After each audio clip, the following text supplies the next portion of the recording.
Hey, do you got a first aid kit handy? This is Flop Culture.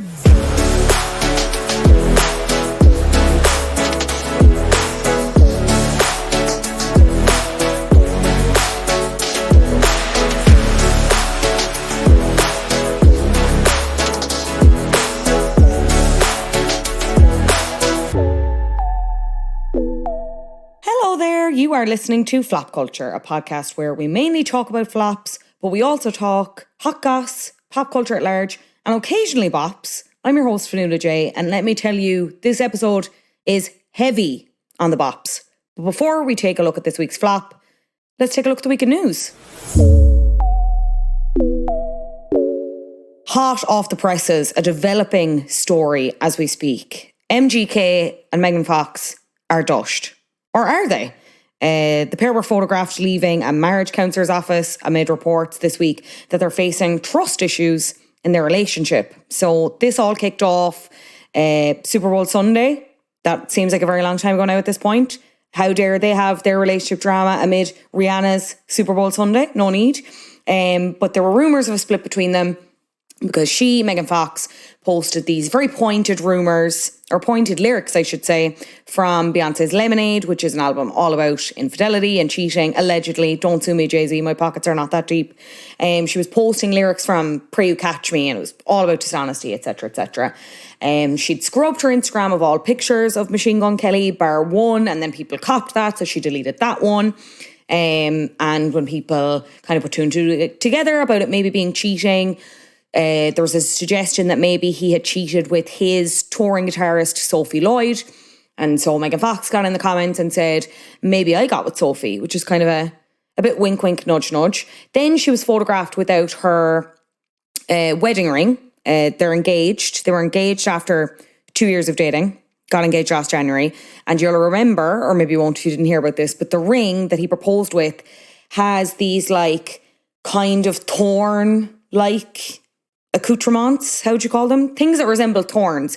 So that basically the ring, when she takes it off, the ring will hurt, right? That's another podcast for another day, right? She's photographed without that, and then there were sources basically saying the engagement isn't off, but, you know, it's not looking good. They're not in a good place, right? So she unfollows him, as I said, she clears out her feed. She also starts following his nemesis, Eminem, which I kind of love. And then, as I mentioned, they were spotted at this marriage counsellor's. According to the Daily Mail, they spent 2.5 hours there before leaving in separate cars. So, not looking good. Not looking good for M&M, I have to say. Probably my least favourite celebrity couple. So, if they did end up finishing, I wouldn't be majorly upset about it. I need her to go and be her bi queen self, and just, yeah, she needs to get away from Eminem out of the wash. You know what I mean? That's the vibe I get off him. It's like if you put Eminem in the wash and it came out and it was a little bit trank and whatever, and you're like, oh, okay, this'll do. Or it's like, we've Eminem at home. The Eminem at home. Also, if you ever want to, I know straight men are usually very easily identifiable anyway, in a room. Just, if you're ever not sure, bring up Megan Fox in a room. And especially this story, while it's current and prevalent, because the automatic reaction is like, oh man, how could you ever cheat on Megan Fox, man? Like, what the hell? As if she would ever touch off them. As if they would ever be in a room where he would even have the chance to ever cheat on her. It's incredible. Straight men and the delusions, it's quite entertaining, I have to say, to listen to them. I have to say. Speaking of delusions, in a way, maybe not. TV talent shows, they've given us so much over the years, but what have they also potentially taken away from us as fans and from the artists they launched? Danity Kane, one of the most successful outfits from MTV's Making The Band, seemed on the brink of greatness following their second album, Welcome to the Dollhouse, their second #1 album in the US. However, the group ran off course for many reasons, and to talk more about it, I'm joined by broadcaster Pamela Joyce. Pamela Joyce. It is my absolute pleasure to have you on Flop Culture. How are you doing? I'm very well, thank you. Honoured to be asked to do it. I was nervous about my topic. You shouldn't be though, because even I've barely teased it on my Instagram. I haven't even really. I shared that I was listening to a song from this flop. Yep. And someone replied and was like, would they qualify as a flop? Because I'd really love to listen to a podcast on it. I was like, well, you're in luck. Here you go. Pamela Joyce has picked Danity Kane. Did I mess it up? You can edit out the gap. It's fine. I loved it. Danity Kane. Yes. Who is Danity Kane? Kind of a cultural sensation is what I would call Danity Kane. They were a girl group kind of from the mid 2000s. They're still kind of going-ish in random iterations of it, but they were a girl band formed by Puff Daddy in his TV series Making The Band 3. And it's a whole journey. There was kind of ups and downs. A lot of talented girls. Some girls left the group, then some girls broke away to make another group, then they all came back together. It was a wild, wild journey, but they made some wonderful music. Absolutely. This series, I only ended up getting into it on Making The Band 4, which was like as we discussed before we came on air, like the format of the show was very confusing because you'd have like Making The Band 4 and then there were like 3 seasons within that, right? But that was my first introduction to Danity Kane, which was actually around their second album, and they weren't even the focal point of that series. It was a different band because the series was about making a band, would you believe? The clue's in the name. It was about Diddy forming kind of groups, and he'd done it for the first 2 series. I think they were called O-Town and Da Band. Well, O-Town are huge. Oh, are they? O-Town, Liquid Dreams. And All or Nothing. Oh, but I was thinking I looked up that name. I was like, I know that. Oh, nothing. That's O-Town. So O-Town were huge. Yeah. And then Da Band. Da Band was the one. Do you remember where? So basically, it's like Diddy's trying to put together a band, and he makes them do like typical band prep things, like learning to dance, singing. Obviously, there's kind of curating an image, whatever else. But in this one episode in Da Band's series, he makes them go get him a cheesecake from a specific shop that is like miles and miles away, and like they have to walk and go get it. And it's in the depths of winter in New York, and people are like crying. Someone gets a slice of cheesecake at one point, but then they drop it on the way back, and then when they go back to the bakery's closed. It's like this whole thing, and Diddy's whole point is like, I get asked to do things that I don't want to do all the time, and I just have to do it, and this is an example of that. And everyone is like, what in the utter Christ does this have to do with being in a band? I'm really struggling to find the link here, Diddy, but you know what? You have your success in your own way, so I'm not going to argue with it. Yeah, absolutely. I'd never question it. You know something? I want me a piece of cheesecake. You know where to get the cheesecake spot is at? Yeah. And y'all can walk from here, get the cheesecake, see the city, enjoy the sights, would you? Show them around. Take him over the Brooklyn Bridge, let that wind hit him off the water. See how y'all feel as a group. But as you said, Danity Kane came out of Making The Band 3. Yep. He was put together this girl group. Yep. Initially, he wasn't really, I think in the first season of Making The Band 3, he'd brought together all these girls. He wasn't really happy with the level of talent. There was a few knocking around, and I think 2 of them were Aubrey O'Day, who was one of the founding members of Danity Kane. And I think it was Andrea. Andrea, so and they were like very good friends. They were really good pals. So I think that helped them. So they, like you said, at the end of Making The Band 3, won the first series. It's very confusing. Like you said, he wasn't happy with the talent. He didn't think he had the girl band he needed. So he said, we're going to go again. He got his producers to pull in more girls and girls who wanted to be pop stars. But he said, I think Aubrey and Andrea have something good, so we're going to keep them.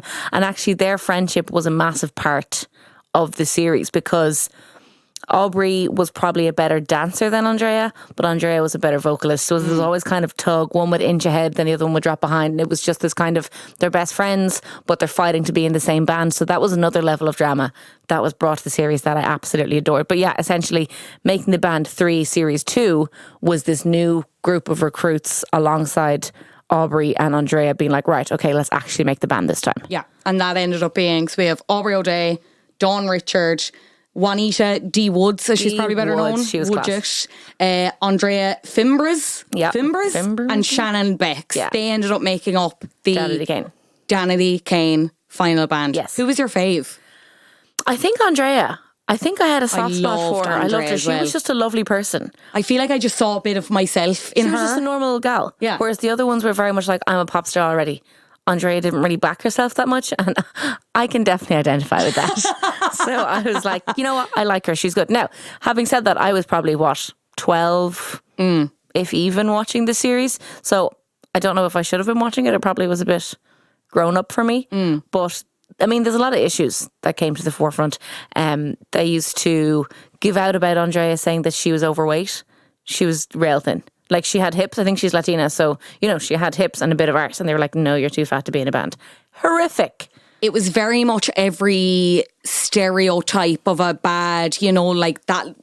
We have that retroactive thing of looking back at these reality shows and being like, how did we ever say this or let this air? Everything you could ever think of. Like, as the series progressed, there were similar issues with, you know, Aubrey O'Day, about how she was putting herself forward. Like, Diddy thought she was kind of too sexy and like didn't like who she'd become, and the new sexed up image. There was a lot of like rampant misogyny throughout. And wasn't Shannon quite religious? Yes. And she wasn't into the whole, like, let's pose naked in bikinis or whatever. And she was like, I'm not into that. And they're like, you have to do it for the band. Yeah. And this was the thing, and I suppose, and that's the big conversation around this, because it's like, you have Danity Kane, the musical act, and you've like their albums and their songs, and you talk about that. But then there's also like the Danity Kane that was a part of Making the Band, which was fundamentally a gear in a reality TV show that needed to be compelling, needed to be entertaining. There needed to be a reason to watch. There needed to be conflict. And I think, I'm not saying it was right, but did he recognise that and kind of utilised his position where he was and was like, okay, I think they kind of said in later interviews, I think it was Dawn said in an interview with somewhere that, or maybe it was Aubrey, one of them anyway, has since said that like they kind of didn't anticipate them actually doing well at all as a group, and musically, sales wise. Diddy saw the show, Diddy saw MTV, Diddy saw viewer figures, and he was like, this is my focus. And then when they did do well, it was like, oh, fuck, I actually need to put my attention back into this. Because I think, like you said, it was primarily a TV show. So once the band was made, I feel it was very much, off you go. Figure it out for yourselves. I'm looking forward to making the band 4, because it was a TV show. That's the whole premise behind it. And I think one thing that really stands out about Danity Kane for me, and something that I think was a massive contributor to the fact that they weren't as successful as they could have potentially been, is that they were very obviously 5 solo singers put into a group. I mean, you look at the likes of Little Mix, they auditioned separately, they were thrown together, same with One Direction, but they all gelled really well together. That never really happened for Danity Kane. It was kind of 5. That, like, they admitted that even in, there was they came back together after their kind of initial fizzling out, 4 of them anyway. I don't think Andrea joined them. And they were talking about, you know, the fact that they were all coming together separately. They weren't ever friends initially. They were total strangers having to gel together and work this out while also filming a TV show, while trying to work on an album. They're all kind of being pulled in different directions. You've MTV in some of their ears saying certain things to kind of cause tension. Then you've Diddy saying these really inflammatory things to some of them, being essentially being like, you're ugly, or this look doesn't fit, or why are you so shit at dancing now when you were good at the start? You want to show all your skin. You want to be naked. But the whole concept of Danity Kane was like, when it comes together, it's one. Puff's going hard on the group, and then all of a sudden he singles me out and starts going on and on about how unhappy he is with me. And I just feel like nothing that I do, he's ever happy with. Can I ask a question? What do you want to look like, though? Do you want to look like a playboy, playmate? Do you want to look like you? Puff, I'm done with all of that. No. Like, what do you want to look like, though? I'll tell you. What do you want to look like, though? I'll tell you.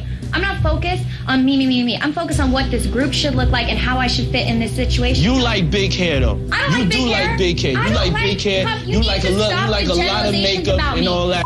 Actually, I don't. I don't like big hair. I don't like certain makeup. I'm very flexible with what you want to do, and I've worked with everything that you've thrown I'm not seeing the flexibility. You gaming me. Your hair people came in today and they said this is how it needs to be. You know what I'm talking about. You're pushing your own image, though. I'm not worried about whether my hair is straight, curly, whatever. I'm not here in a group to have curly, straight, big, makeup, whatever. I'm here in a group to sing with my group, and that is all I care about. For real. Like, maybe you just don't get me and we don't get each other. You're gaming me, because if I pulled in all of the makeup artists and all of the hair people, they would not say that. It was just, but you can understand then why it was such compelling viewing, especially like, well, we'll talk about the second album and kind of where it went, but let's talk about that first album, their self-titled Danity Kane. I'd actually never listened to it all the way through before today. I've listened to a few songs, so Showstopper Is that the best song Of all about time, cars of all ever? time, yeah. No, it is. Definitely the best song about cars. It's such a good song. I learned so much about cars from it. I like beep beep woo, but it's such a cool song, and the music video for it's amazing. And I'm pretty sure they're writing the song in the series, Yes. as far as I can remember. Yeah. They're like coming up with it, and Andrea can't get her little rap part. Yeah. It's phenomenal. It is such a good song. We smile back. It's phenomenal. And then D Woods comes in with the rap at the end. It's a bloody great song, I have to say. And also, correct me if I'm wrong, they recorded the theme song for Making the Band and put it on the album. Yes. So good. I still listen to it. So good. It's unreal.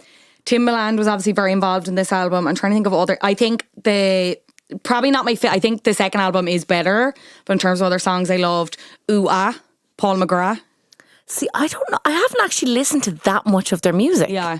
I just kind of was obsessed with them as a unit and as a thing, and from the TV show. That album is... Damaged is on the second album. Yes. Damaged probably is their most universally recognised song. It's, and understandably so. Like that, I think Danity Kane, like there was with the first album I'm referring to, like I think that laid a solid enough foundation. Like it's very kind of Latin inspired with the music. Kerry Hilson is actually on writing duties here. I'm looking at Want It. And there are some like, you can see the potential there. You see it with Showstopper. You see it with something like Ooh Ah. You see it with something like Right For You was the second single. I didn't love that, but you can see it there. Touch My Body, absolutely unreal. Yeah, really, really good. And then I suppose they do this album, it does a bit better than they think it's going to do. It goes to number one, right? It shifts a certain, like, good deal few records. And they're kind of talking about how this same interview that Dawn's talking about, you know, they didn't anticipate the sales. Dawn reckons they would have sold more had they produced more copies, but they just didn't, said they well would have. And then in this point, they're kind of in this weird kind of limbo situation because... It's just bizarre they didn't get backed more. Yeah, this is the thing. But now I think but this is the start of this like tension that you talked about because they were these solo singers put together into this group. So they're kind of like, they've recorded the album. That's fair enough. That does well.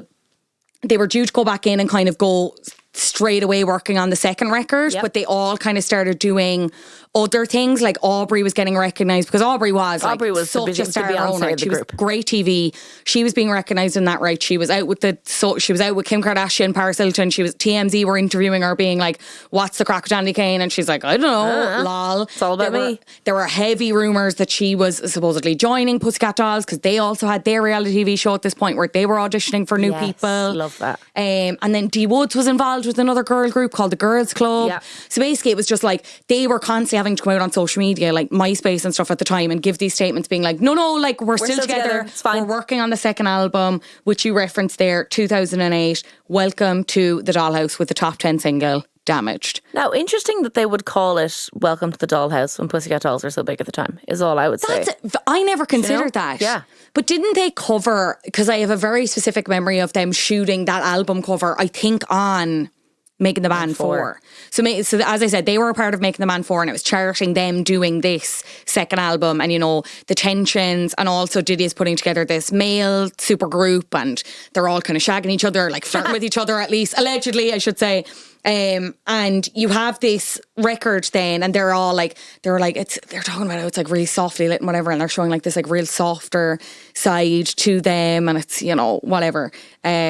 Damaged is just... The music video for Damaged is excellent. It's excellent. They don't make music videos like they used to, I will say. But I think there's even a couple of these songs on it that I'm like, I say this unironically, they do not make them like they used to. Oh, they don't at all. Bad Girl with Missy Elliott is... And I fail to see how it didn't take off, but I think it probably is down to the fact that they were 5 solo artists and they are such different people. Like you have Aubrey is like this kind of California girl. You have Shannon, who's kind of the Southern belle, who's super religious. You have D Woods, who I'm pretty sure is from New York. And they're all just so different. Like, how do they think this was actually going to work? And they had, you know, the basic elements of what they needed. I just don't think they put enough time because they were catapulted from like this banned from this reality TV show to like super fame. They didn't put the time in to bond and get to know each other and get the basis of it. So it was just 5 random girls being like, I want to be the star, I want to be the star, I want to be the star. They never really carved out their roles as to who each person was in the band. And I think that's probably what went against them ultimately. Yeah, because even when I was researching this and trying to, like, I remembered Aubrey and I remembered Dawn, and then the rest of them I was like, I kind of vaguely Shannon, knew. like, who even are you? Poor Shannon. So she is definitely the most forgettable. So forgettable. Beautiful, great dancer. Oh, yeah. Average singer, dull as sin. She was. And she used to always talk, was it her husband or her fiancé or someone? Yeah. She would harp on about him for the whole way through. I was like, next. Boring. So this season of Making the Band, they're charting the album, but this is where things are really starting to come to a head, because you have, as I alluded to earlier, at this point they're quite famous. They're off the back the success of the first album, but they've all these rumours swirling around them as to whether they're even together. Aubrey's kind of doing her own thing. There's tension with her and D Woods, and there was also rumours that Aubrey and Diddy were together. Yes, and she was constantly having to push back on that and be like, no. And I think people thought that because what we saw of them on the show was she was constantly fighting back at him. Yeah. But to be honest, I think it was just I think to be cynical, I think she knew what made good TV, and she knew there had to be a source of conflict. And she wanted knew to be screen time. Absolutely. And she knew he was saying all these insane things where he was like, you're too sexy. This is not the girl that I cast originally. Like, I don't know where this has come from. You need to like humble yourself. She was probably one of the only people who wasn't really scared about being sacked or whatever or anything, didn't really think the repercussions, and was like able to fight back. And she's even said that in other interviews since, that it was like, we were never ever with each other, but just like, why would I stand there and not stand up for myself when someone was talking about me like that? But also, she was the golden girl. She was never going to get sacked. She, as Liam Payne would say, One Direction was built around him. Danity Kane was very much built around Aubrey. Yeah. She was the main girl that they had, and it was kind of right, let's find 4 more girls to shove in here. So I think she knew she was safe, and she was everyone's kind of, I want to be Aubrey. Yeah. If we're playing Danity Kane, I want to be Aubrey. So I think she knew. But then you had Dawn, who was like a very strong singer, and then there were all these like, they've talked since about how like MTV or someone, because Aubrey would have been like very close with actually the crew on MTV, and like got on better with them than say the rest of them did. So they were all kind of hearing different things, and there were rumours going around then that Dawn was that Diddy was working on solo stuff with Dawn, and then there'd been leaks from Danity Kane songs that just kind of had Dawn's vocals. So the girls were all like getting their backs up about that, being like, there's absolutely no trust whatsoever. What the fuck? Yeah. And they've all admitted that since, that it was like there was no trust. But I'm wondering, like, that had to have been Diddy and MTV and the machine behind them being like, we need a show. You all need to absolutely hate each other. And you need to have no trust, and you need to stab each other in the back, but then be best friends, and then be happy to step on everyone else's toes to get to the top. Yeah. And it made great TV, and it worked. Yeah. And look, they were kind of right in one sense, because Diddy had actually bought Dawn out of her last contract. She was signed to someone like Yeah Boy Records or something, I don't know. And he bought her out to get her in Bad Boy. So at the end of the season, when like everyone is kind of being dropped, she's the only one who's not. And that's because I think he was like, I need some return on my investment. I've invested so much. That's why she stayed around for, do you remember Diddy Dirty Money? No. I'm coming home, tell the world I'm coming home. His group, that was him, Dawn, the other girl's name, God forgive me, I cannot remember her name. But they were like a trio for a little while. Now she's gone off away since that. They only lasted one album, and she's gone away and done her own thing since. But yeah, that was the master plan, I think, for Diddy in the end. He's mental. Yeah. Like, do you even remember like the finale? I think it was when it might not have been when they were putting together Day 26, which ended up being the male boy band. Do you remember Day 26? And Donny Clang, I fancy Donny so much. And his song was like called like Rolling Stone or something. It was so embarrassing. Awful. Anyway, R.I.P. Day 26. But that reunion that I spoke about that Andrea didn't turn up for, it was like Aubrey and the rest of them, whatever. But at this point, Aubrey and the rest of them, she was the number one girl. Doing it. But at the end of the series, prior to this, Diddy had brought them into like this meeting, because he'd been hearing, because there's so many layers to this, it's like what's true, what's not. But basically the narrative they were putting forward was Diddy had heard all of these things that like they weren't getting on, they were fighting with each other constantly, and he was like wasn't happy about it. So he was like going to bring them into a room, it was going to be filmed, and he was going to basically get them to sort their shit out or whatever. right? So they were keen to like stay on the record label and get a third album out of it because obviously, again, Welcome to the Dollhouse went number one as well. Yeah, they were the first girl band to do two albums number ones in a row. Yeah. And they only recently, Blackpink actually last week with their new album, that was the first. Since then. Yeah. First, which is pretty huge. Yeah. But it's crazy that it's been that was 2008. So many years ago. It's a long time ago. And first K-pop group. Anyway, we're not talking about Blackpink. Anyway, they were being brought into this room and they kind of knew that like shit was going to go down. They knew Diddy wanted to talk to them about all the squabbling, whatever. And they kind of had a meeting separately and they were like, look, we need a third record out of this. We want to stay, get in the bag. So be good girls. Yeah, so we need to just go in and be like, yeah, we were fighting. It's grand now. Don't worry about it. We've all moved on. So they went into this meeting then, and as we saw on screen, Diddy's like, what the fuck's going on? I heard you're fighting, whatever, blah, blah. I'm paraphrasing here. And then Aubrey turns around and is like, basically asking, being like, we've heard you're recording with Dawn and you want to do a solo thing with Dawn, whatever, blah, blah, blah. And then Dawn's standing at the table like, this is what we agreed on. Whatever. And Diddy's like, right, Aubrey, you're gone. Sickia, whatever. You can't participate in this. Yeah, I didn't really, I forgot this. I feel like it's a Mandela effect where it's like. Forgot that. Yeah, where it's like Aubrey wasn't fired, but she was.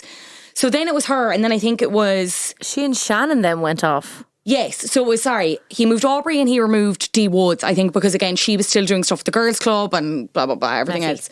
And the three remain, so that was Dawn, Andrea and Shannon. The three with the least personality, there's nothing there. They kept going with like promotional events and everything. Then they ended up disbanding in 2009, but I think it was still being shown on TV, them being released from their bad boy contracts. Like there's messy.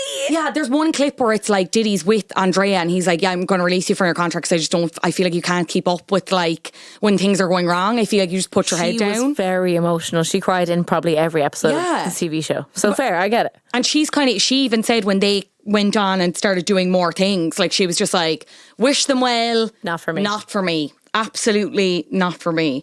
Dawn kept releasing new music. Aubrey and Shannon did a duo for a while called Dumb Blonde. Which is just iconic. And then it was Dawn, Aubrey and Shannon got together. They were on about reuniting in 2018 and touring together. That never happened because of the pandemic, probably for the best. I'm just looking at Donnie Klang here, so funny. They're just all like it's like in a sushi restaurant. They're all just going around and around and they're plucking people off every now and then. But like, you go together and be the band, then putting some back. And around. It's the most bizarre thing. They were on about rebooting it for like the show for this year or prior to the pandemic and then just didn't. I think the world is ready for it.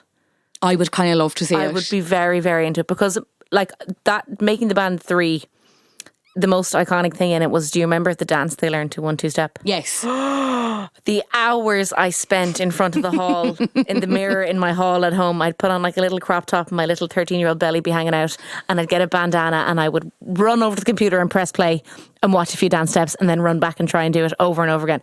It was unbelievable. Lorianne Gibson was a choreographer. She didn't take any fucks, didn't get any shit. She was so scary. And Andrea just could never keep up with the dancing. And she'd have a breakdown every time and they'd be screaming at her. I'd be like, Andrea, come on. If I can do it, I'm 13, you can do it. Was Lorianne Gibson the one, you know, when they were all sent home at the start of Making the Band 3 because they're not good, like Diddy's like, the crop them aren't good enough, whatever. It's just this woman there being like, you all need to pack up your things. Like, it's very American. That's all I'm being like, you all need to pack up your things. Do not leave anything behind. You're gone. Yeah. And everyone's just like, what? Wow, okay. The Christ. That's that then. It's just. So I think the world is definitely ready for Making the Band 5. Yeah. Should you and I audition? I think so. I see myself as a bit of an Aubrey, which is maybe the wrong thing. Because I'm Dee Woods. Yeah. I'm cool. I don't really care. The end. I mean, I'll take the money, but. Why do you think ultimately they flopped?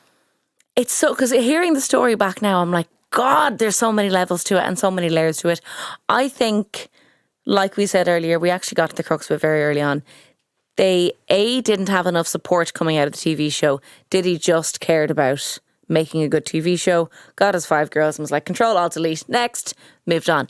Then there's the element of the fact that they were very obviously 5 individual singers who just wanted limelight. They had no interest in cultivating a nice kind of family bond. Because you look at most girl groups and they're all like sisters, they're best friends. You see clips of them backstage having the laugh. You never had any of that with Danity Kane, and they just didn't put the time in to bond and to get to know each other. It was like thrust straight into the limelight. Off you go, be superstars, but we're not going to support you in any way. Just go figure it out.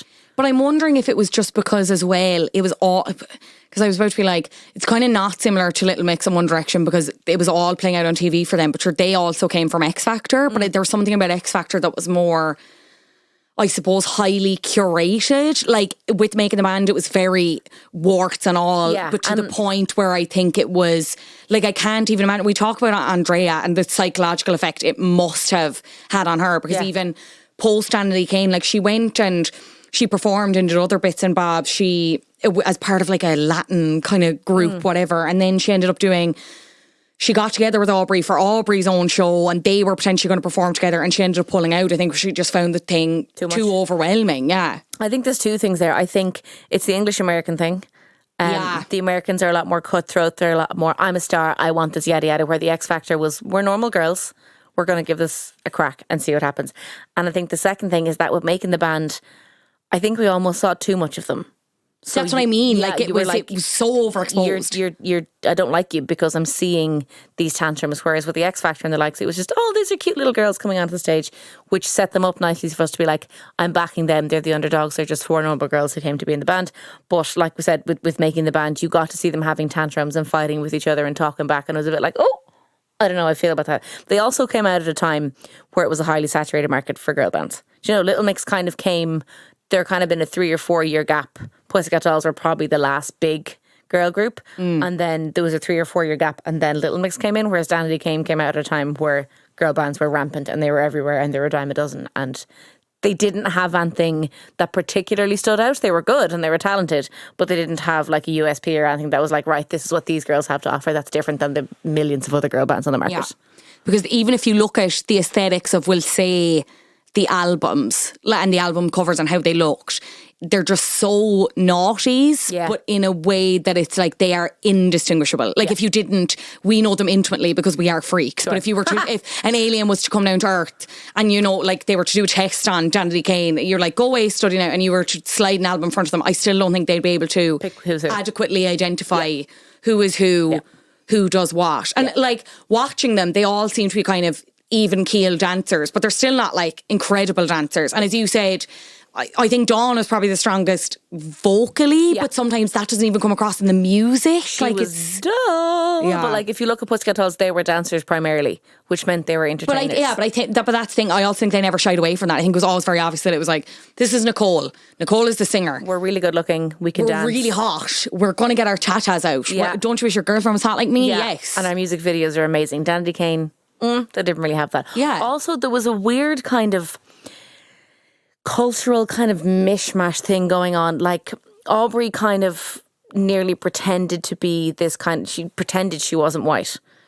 Dawn was completely whitewashed. Dawn was like, when they talk, I can't remember. I'll link everything in the show notes because it's a really good interview where she talks about how, like, basically Diddy had kind of, I don't know if he'd said this, but had kind of, they felt, herself and Dee Woods felt they couldn't kind of speak back to Diddy about anything because they would come across as like angry aggressive black women. Yeah. And then it was like Aubrey felt she could because she was white and she was nearly emboldened by the initial praise. She was basically saying that initially it was like Aubrey was the absolute, as you said, the group that was built around her. Yep. She was such a star in Diddy's eyes. It was like, you're perfect, whatever. This obviously, not in a hateful way, but went to Aubrey's head. She went away, got famous, enjoyed this life outside of it, enjoyed socialising, everything else, and then came back, you know, had gotten plastic surgery, changed things about her, and Diddy was like, what the absolute fuck? Yeah. And then she was obviously going to be like, well, it's my life, it's my body. What the hell are you to say anything to me about this? You've brought me into this fold. You've told me all of these things. Like, why wouldn't I respond in the way that I have? Yeah. I mean, you created the Frankenstein. What do you expect? Yeah, like, exactly. You told me I'm this amazing woman. I can do everything. I can do no wrong, basically. I go off and do it and now I'm told it's wrong. Whereas with Dawn particularly, she was, I don't know if she's just a very shy, quiet person, but I almost felt like her and Dee Woods were kind of instructed to tone down their blackness. Oh, I wouldn't be surprised. Really, really uncomfortable, particularly Dawn. It was a really weird thing. And then Andrea as well. I remember she would talk about being Latina and her culture, and it was pretty much like, no, we're just going to champion the white girls, Shannon and Aubrey. And if you don't fit into that, well, what are you going to do about it? Yeah. It was weird. Yeah. I remembered what I was referring to earlier about that finale so at this point, I think, I'm not sure if this was when they were putting together the lads band and like deciding who's being put in, but Diddy wasn't even in the studio. Diddy was like remote and like Skyping in and was in a bathrobe and like towel on his head or whatever. And they brought Aubrey back, but it was like, this was after her being fired or whatever. And then you would like Dawn, Shannon and Dee Wood's then on the couch, and they're all, and like Sway's interviewing them, and they're all trying to like figure out their differences. And then they get Diddy on the other line, and Diddy's essentially saying the exact, berating Aubrey again, being like, you need to humble yourself, like people would love to be in your position, like I had to fire you, kind of didn't leave me a choice, blah blah blah. And like it's incredibly entertaining, as much as I'm like, it's not great, like the psychological impact on people. No. I wouldn't be surprised if there's a documentary breaking all this like surviving Bad Boy Records, comes out in a few years. But at the same time, it's understandable why it went on for so long and why it was such, because the show was huge, like the viewership was huge. Like Diddy is made for reality TV. Yeah. And that was the industry standard. That was just the way it was done. I'm not condoning it and saying it was okay, but you look at the likes of America's Next Top Model and stuff like that. We all just sat there and were like, haha, this is awful. More, please. Yeah. And just watched it and took it in. And now you're like, oh God, these poor girls. They didn't stand a chance. It's a total product of its time. Like it's... And I feel sad for them, because they really should have been a lot bigger than they were. I think we could have gotten like one more cracking album out of them, because the three of them did do DK3 in 2014, and as you said, they've done kind of bits and bobs since. I had never listened to that record. I listened to it on the way in, and it didn't pop off the way you wanted to. It didn't set my world alight now. No, shall we say? There were some good tracks, if I can recommend for people. There was Lemonade is a good song, which I think was a SoundCloud. Really, and Rage was a good song, but otherwise it's just all feels a bit... It's just interesting though, the way American girl groups just generally don't translate. Am I wrong there? Like, I'm struggling to think of other... I mean, Pussycat Dolls were kind of... Pussycat Dolls is the obvious one. Yeah. And like, okay, Destiny's Child, but even at that was... That's 90s, 2000s. That was like, boom. I know, and like that's obviously, that was a vehicle for Beyonce, and they had two very strong, I think it was two, someone will correct me, two very strong albums. Yeah, exactly. But like, who the bloody hell else was there? Pussycat Dolls. I mean, if you look at GRL... Yes, and then that's so tragic what happened there. Yeah. They were five very talented girls. Yeah. Unbelievable dancers, unbelievable singers. They were all so talented, and it just didn't take off. It's weird. Maybe girl bands are just cursed. I think we were coming out of that phase as well, though, as you said, and then like Little Mix kind of kick-started things. But even then, they didn't really take in the States in the way that they did. And if you look at here, girl bands compared to boy bands are generally universally lauded and being like, oh my God, you're amazing, we love you so much, you're all so good looking. And then the girl band's like, I don't like this about you, I don't like this about you, you're too tall, you're too short, you're not good enough. I think they're just criticised a lot more, and it's a lot harder to make it as a member of a girl group than it is as a boy group. I think that's probably just... For sure. Yeah. You just wear chinos and you're in a boy band, like, you know what I mean? A hair gel and some chinos and you're fine. Literally it. Off like, you go. Holding on, grand. Because I think there's this thing that, guilty, when you're a teenager, you get completely infatuated by these boy bands. Yeah. And it's just easier where boys don't have that about girls. Yeah. So they're harder to market. Do you market them to teenagers? No, because then they can't be sexy. You can't market them to girls when they're 25 because they're like, I'm too cool to be listening to girl bands. So there's this weird kind of in-between nothingness. Yeah. And there's an ageism thing there as well, where it's like, if they're older than 20, it's like, Jesus Christ, you geriatric freaks. You're done. Get off the stage, you know? But then, then if they're young and they're too sexy, it's, you just... Minefield. You can't win. No thanks. You cannot win. But having said that, Diddy, Making the Band 5, please. Yeah. I would like to see happy it. with that. I would like to see it. What would you say is your fave Danity Kane song? Is it Damaged? I go between Damaged and Showstopper. I think Damaged would be my favourite song to hear on a night out. Not that I ever hear it. You might get it in the George every now and then. Showstopper is me in my little stay at Ibiza on the M6, cruising to Galway on repeat. It's the name checking of all the cars and the jingle jangling of the keys. Think I can do it. As a This is for my ladies in the 280s, Mercedes, in the AC Baby Rangers, Bentley, Cusma, Escalades. Hey, oh, break them off something proper like a real showstopper. Okay, I'm done now. Go on.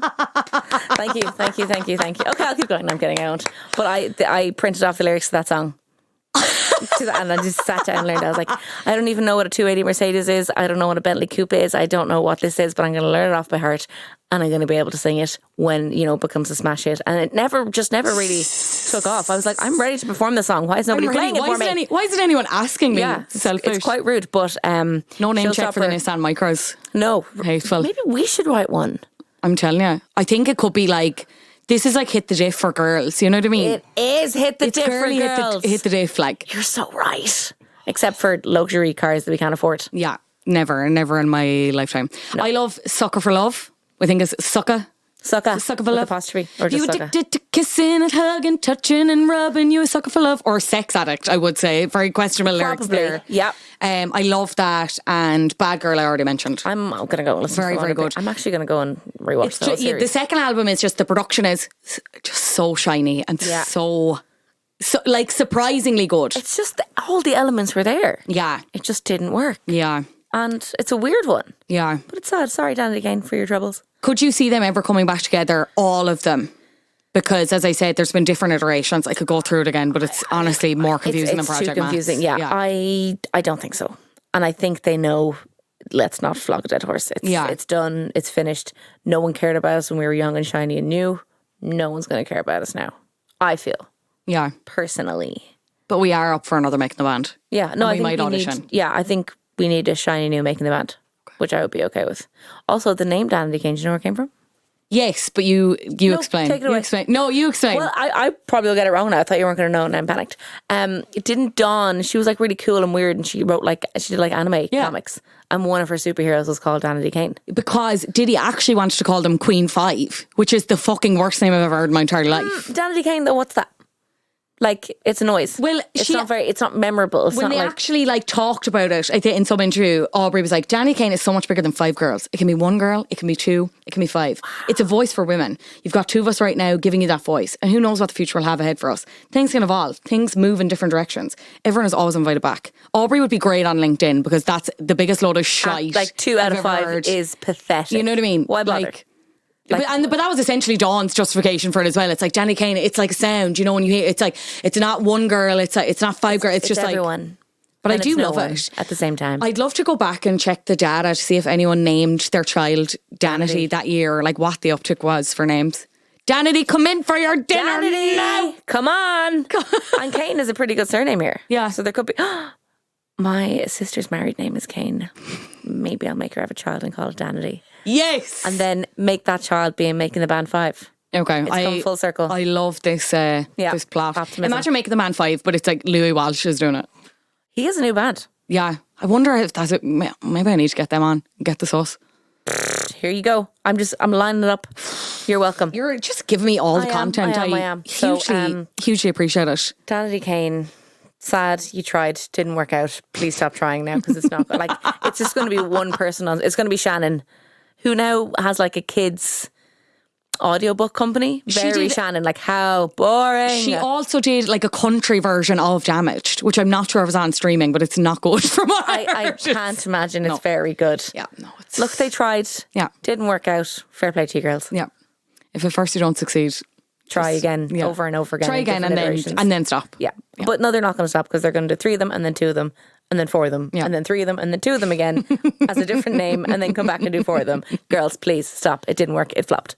Pamela, it's been a pleasure. Where can people find out more about you, listen to you? You do be on the radio. I've actually just been cast in Making the Band 5. So you can see me on TV. I can't believe it. We got the exclusive. Guys, please. I am on Today FM. Weekdays. 12 to 2. Forget my job. I'll say that again. You are right. Midday is 12. No, midday is 12. That's midday okay. I'll roll with that. Yeah. 12 to 2, Monday to Friday. 12 to 2, Monday to Friday. Today FM. Bit of crack. Join me. Yeah. Thank you. Pamela Joyce. It has been an absolute pleasure to have you on Flop Culture. Great to see you. Thank you very much. And you can listen to Pamela every weekday on Today FM from 12 p.m. to 2 p.m. And you can also follow her on social media. She's at Pamela F. Joyce. I linked everything below. Go follow her. She is a good time gal. I'm obsessed with her. Since we recorded that episode, Aubrey did one of her most extensive interviews to date on the Call Her Daddy podcast, which you can find on Spotify, in which she essentially doubled down on everything she said about Diddy previously.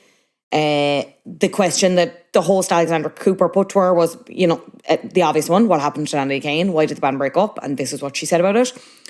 I wasn't willing to do what was expected of me, not talent-wise, but other areas. At the very end, he fired me. Worth a listen. There are some other kind of...